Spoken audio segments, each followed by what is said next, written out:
My name is Scott Stevens, and this is Smut-Putt Heaven Holiness Church of Wonders and Signs Following. It's my art yard. I've been working on it for 15 years.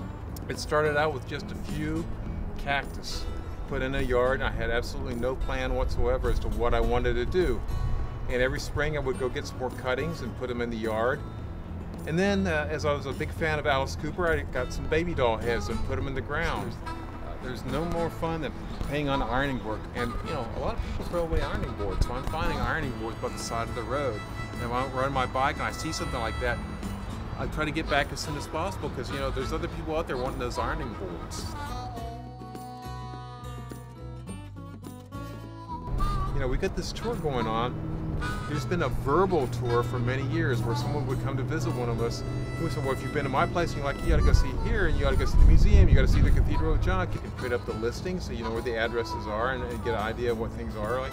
And you have to be prepared that some of these people are real characters, and I think you'll be entertained by them. And I say that in the most loving way because they're very interesting folks, and I feel very lucky to know them. I'm Scott Webble. And I'm Jen Webble. This is Kai Webble. And we run the Museum of Natural and Artificial Ephemerata. We discovered some boxes in Scott's grandmother's shed from his great-granduncle who started the museum. And from there, we started unpacking about 20 things. They were really intriguing, so we set them up and started telling stories and added on. Grams. Would you each like one, or would you like to share? Just one. Okay, so that lists everything in the room. We also have a guidebook behind you that tells the story. So we have favorites like Marilyn Monroe's last smoked cigarette with the telltale red lipstick. Okay. In our first location, we could fit, like, we had a utility closet cabinet with the museum in it, and we could fit like 3 people in the room with us. 3 small people. Yeah. Our first places here were apartments, you know, so it was like, move the bed so that people can see the stuff. And then we finally got this house 5 years ago. Right here is the replica of Chopin's last piano soul. When he died of tuberculosis in Paris, his piano was soon lost to the world. And this is what we believe it to appear as it drifts around lost. Another alternate display would be a pile of ashes. And finally, we have an entire wing dedicated to sleep. So this is the amount of sleep your 2 caring curators collected from the corner of our eyes over the course of 2 months. I think curiosity about, you know, it is a curiosity museum, so people just want to see strange things, and, you know, that's a draw. So you get a really wide variety. My name is Bon Ramsey, or Bonnie Ramsey. I have a small company that I basically just run doing sculpture and mixed media art. I just started with small pieces, and then they got bigger and bigger and bigger. And so I didn't even have any place to put it, so things just started winding up in the front of the yard. This is the most recent project I've been working on, which is, it's a dragon, and it's made with water clear resin. I've got a lot of disabilities, both physical and mental disabilities. Time and space are not my best qualities, but I'm still very creative, and I'm a kind-hearted person, and I figured this is the way I express myself. So basically, I'm just really into using art as a therapy more than anything else. Actually, these pieces were made extra pieces from a wine cellar that somebody threw away.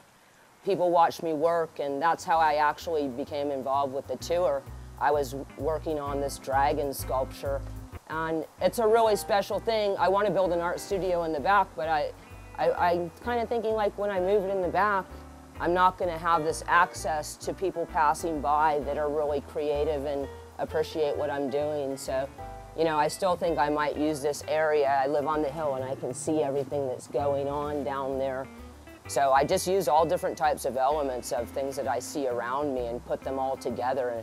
And nothing makes sense, and that's what I really like about it, too, to confuse people. Let's see, I call my labyrinth Mano Poderosa, and it's representative of spiritual hand of God, a helping hand of God, or a benediction toward the hand of God. Labyrinths are used universally around the world to help people to gain spiritual guidance. And there's a certain thing that happens to you when you walk a labyrinth. You become internal, you see the surroundings, but it makes you focus your attention to go into the path. It incorporates that within you physically by walking. Excited about it. This one's real tasty. It's kind of an orangey smell, taste. There's a little bee on it. Yeah, you can tell it's a different smell. But this is a pineapple guava here. See, it's got blooms on it, starting to come out. And I had fruit this year, for the first time, on the pineapple guava. So I'm very excited that it's got so many flowers on it. Everything I plant on my property is edible. And so everything within the labyrinth is pretty much fruit, flowers, edible fruit, flowers. I have a few vegetables. So it's kind of a requirement I have. You have to be able to kind of eat it if I plant it. And I think that's really my goal, is to have a connection with my land. For me, that's everything, is having that heartfelt connection.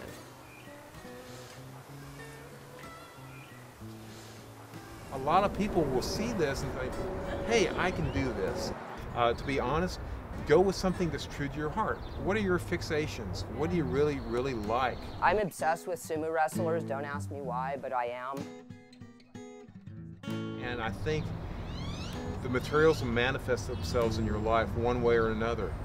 I think anybody who's going to do their own yard, just start playing with it. Dig a hole in the ground, stack some bricks, do something. I think there is a lot of spirituality involved in art yards because it's very meditative to be working on it, and once you start getting it going, it's a real peaceful place to be.